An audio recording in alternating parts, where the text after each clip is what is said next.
Everything you've been told about discipline is backwards. It's not about forcing yourself to do hard things. The Stoics built the most disciplined minds in history, and they understood something we've completely forgotten. Once you see it, the word willpower will never mean the same thing again.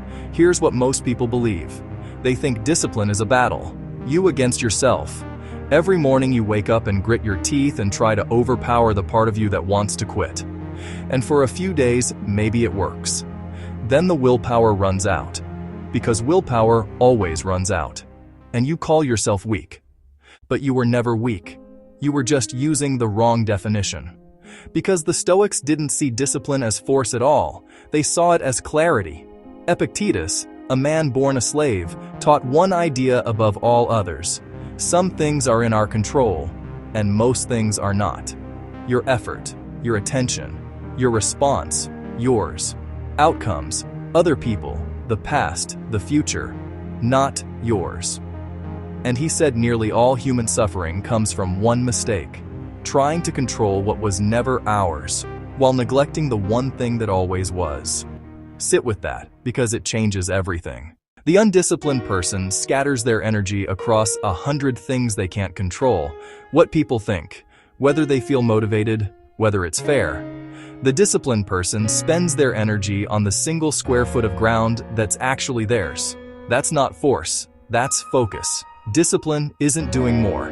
It's refusing to waste yourself on what doesn't answer to you.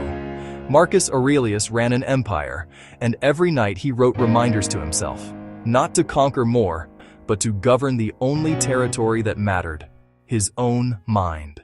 The most powerful man alive understood that if he couldn't command himself, commanding the world meant nothing. So here's how you actually practice it, starting tomorrow. Before the day begins, ask one question. What here is mine to control? Then pour everything into that. And let the rest go, completely. Not lazily, deliberately. You stop fighting the weather and start trimming the sail. That single shift is the entire root of Stoic discipline.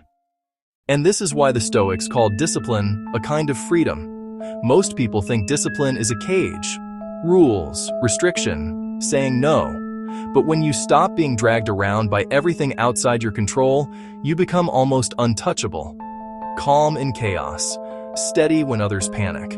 That's not punishment. That's the most free a human being can be. The discipline you've been chasing was never about being harder on yourself.